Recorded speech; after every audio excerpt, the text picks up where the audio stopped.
Hi, I'm Claire Trott of Technical Connection, and I'm here today to talk to you about the lifetime allowance protections that may be available to your clients or your clients may already have, dependent on what they've done since 2006 when all of this was invented. What we're going to look at initially is the 2006 protections. Then we'll move on to the ones that came in 2012, 2014 and 2016, which are the ones that we are available now and continue to be available until we get any other changes. God forbid we get any other changes that reduce the lifetime allowance. So going back to 2006, the important things to consider when clients were moving from the old regimes to the new simplified regimes in 2006 was really about how much they had and whether or not they wanted to continue contributing.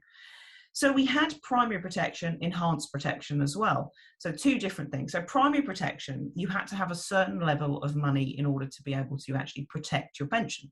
So primary protection gave you a multiple of the standard lifetime allowance, or 1.8 million if higher. Well, the highest we got to was 1.8 million. So that's why it stayed at that level. So say, for example, a client had 3 million back in 2006. So the lifetime allowance back then was 1.5 million. And they have a factor on their certificate that says 1. It means they have 1 extra lifetime allowance. So now that would mean they have a lifetime allowance of 3.6 million. So 1 extra 1.8. So that's really important and really clear. But most people didn't have primary. The majority of people had enhanced if they were utilizing that. But on primary protection, there's an additional protection that they could have got. So they could have got tax-free cash protection. And this would be detailed on the form. And what they had to have was more than £375,000 worth of tax-free cash available to them at the time. And on the primary protection form, it will give a monetary amount. And it's quite flexible the way that you can access that. So they can take that all out from one plan or multiple plans until they've utilized all of that amount. And that amount, again, is indexed to determine, indexation, should I say, is determined by the lifetime allowance. And so if they had 375 back then this will be changed ever so slightly now. Primary protection is quite stable in the sense that it's quite difficult to lose primary protection. The only real way that it can be lost would be by way of divorce, and the calculations would be rolled back to 2006, and the amount given away would adjust the primary protection factor. If it adjusts it and it's still over 1.5 million, then they keep primary protection and they keep all that tax-free cash protection as well. If it reduces it below the 1.5, then primary protection would be lost and they would be back to utilising the current standard lifetime allowance or any other protections that they may have. With primary protection, contributions could continue to be made.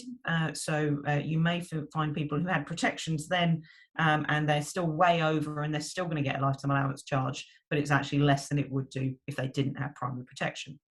You could also have primary protection as dormant underneath enhanced. So enhanced protection was actually what I call the all singing, all dancing protection, because enhanced protection basically gives you protection from all lifetime allowance charges. So there's no fixed amount. You didn't have to declare a certain amount of pension at the time, but what you did have to say is, I'm not going to contribute, I'm not going to get relevant benefit accrual.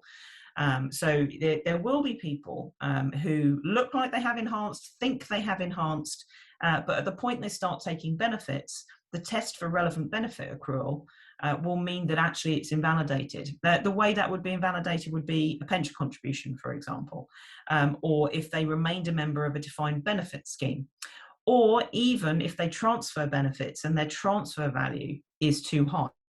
The complex calculations around that mean that actually getting advice in that area is really important. And for anybody doing defined benefit transfers, then it's something that should be looked at if they are significant benefits that are being transferred and the client has enhanced protection. In addition to that, just like primary, you can protect the tax-free cash. And again, they had to have over £375,000 worth of tax-free cash in order to protect it. But the tax-free cash protection on enhanced is very different. It's a percentage of all the benefits payable. So it may look on a certificate that doesn't seem right, that they may have a protected tax-free cash amount of, say, 10%. But that means they can have 10% of all of their pot every time they crystallise, they get 10% of their pot as tax-free cash. So if you take, for example, they have a pot of 4 million, then they can have a lot more tax-free cash, and you've got 25% of the standard lifetime allowance. So it is really important. It can also be shown on the second page of the certificate. So both with primary and enhanced, they are paper certificates, and it's good to have a copy of those, and it's good to have both sides of them, because the only way to tell whether they've got tax-free cash protection is, does it say they've got it? Because if it doesn't say they've got it, then they don't have it. And you can only be sure of that if you've got both sides of the certificate. So really important.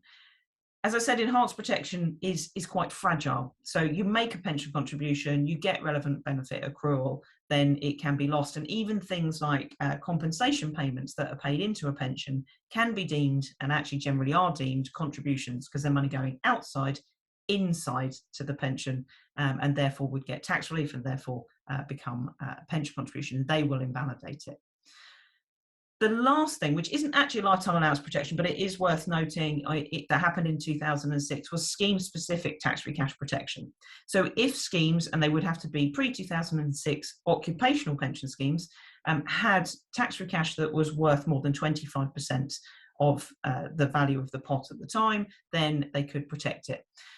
This is something that is causing us more and more problems these days, because you have to do the pre-2006 calculations, so old occupational pension scheme calculations, to work out the value of the tax-free cash. And in order to do that, you need things like salary, you need service with the company, and all that detail. And we're talking 16 years ago, or possibly earlier, because it will be the date that they left the scheme. So there'll be lots of schemes that won't be able to actually provide this. So you may think and feel that they should have scheme-specific tax-free cash, but if you can't prove it, and you can't provide the information, then it doesn't exist. Scheme-specific tax-free cash can be protected on transfers. So it is possible to take that tax-free cash and move it to a new scheme, but only if you're going with a buddy, so what we call a block transfer. So two people from one scheme need to go to the same scheme. And there's various other rules surrounding that. So again, care really needs to be taken if you're trying to move somebody who has scheme-specific tax-free cash. So they're the 2006 ones. So after 2006, what we saw was the lifetime allowance increase from the 1.5 all the way up to the 1.8. And then in 2012, we started seeing the lifetime allowance dropping again. So it dropped down from 1.8 to 1.5 in 2012. So from that, we had one level of protection. So we only had one protection in 2012, which was fixed protection. So in order to get fixed protection, you didn't have to have the value of your benefits tested, but you had to, again, say, I'm not going to make any pension contributions, I'm not going to accrue benefits above a certain level. So, and that is a rolling test. So very different to enhanced protection, where the test is only done if you transfer or take benefits.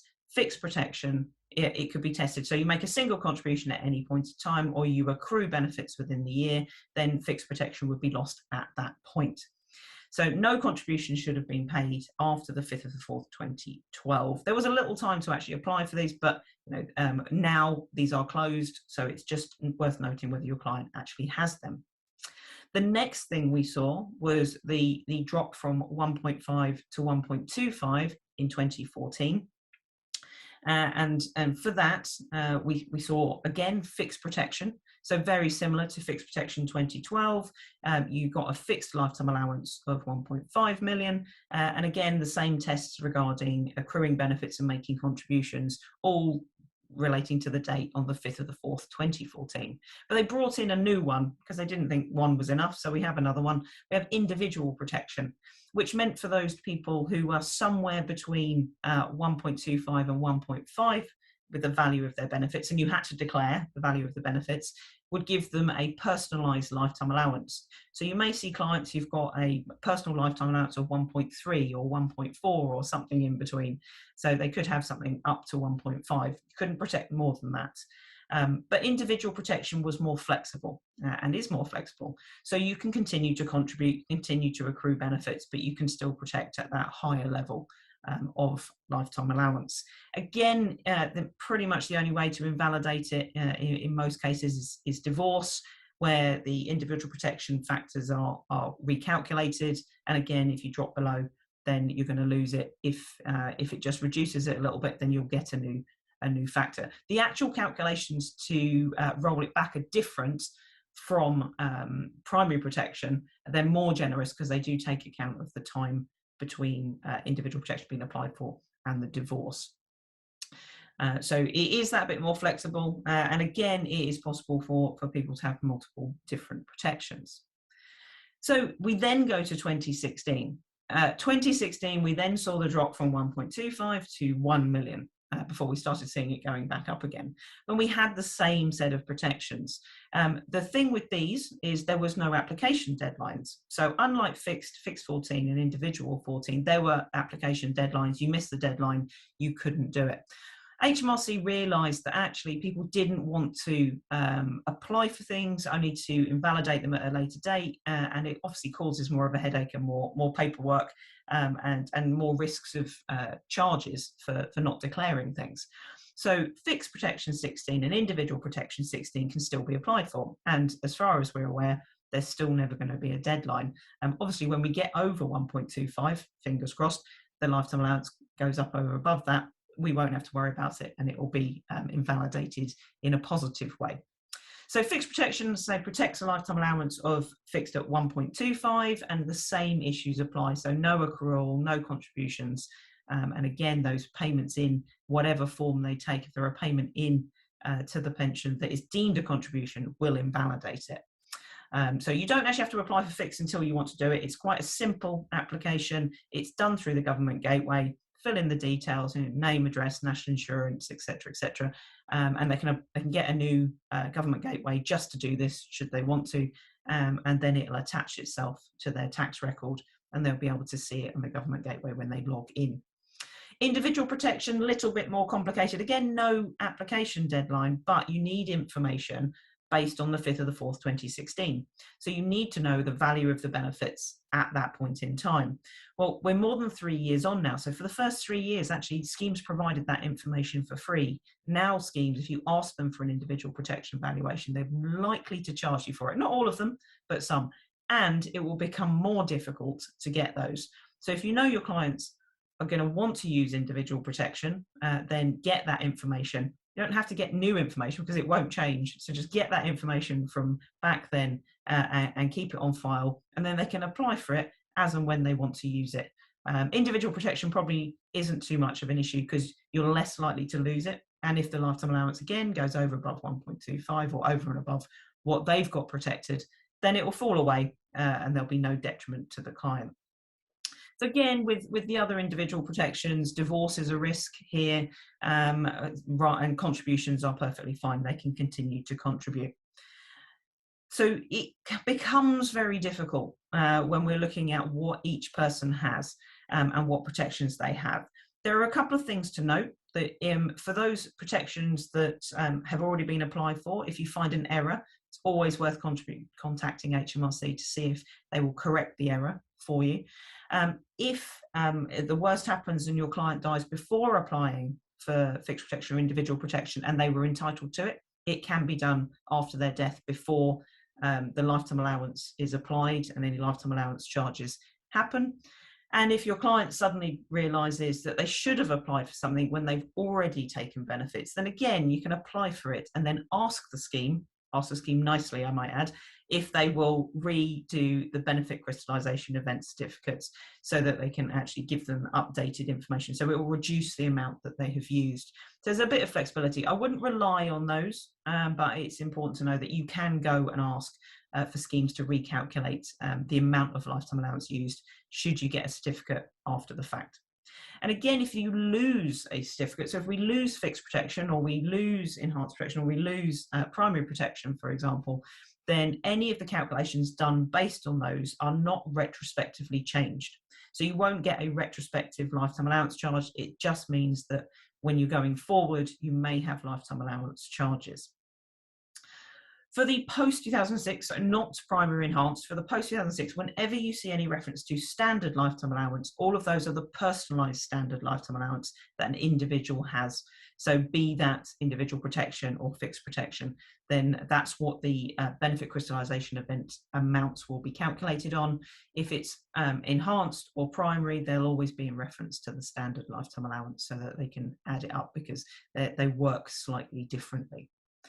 So just be careful when you're looking at these. There are other enhancements to the lifetime allowance that may be applicable to your clients, such as people who have been divorced or people who have transferred monies in from overseas, and I've not talked about those today. So they can be applied for and they can increase the lifetime allowance available for your clients. So hopefully that's been helpful, and thank you very much for listening.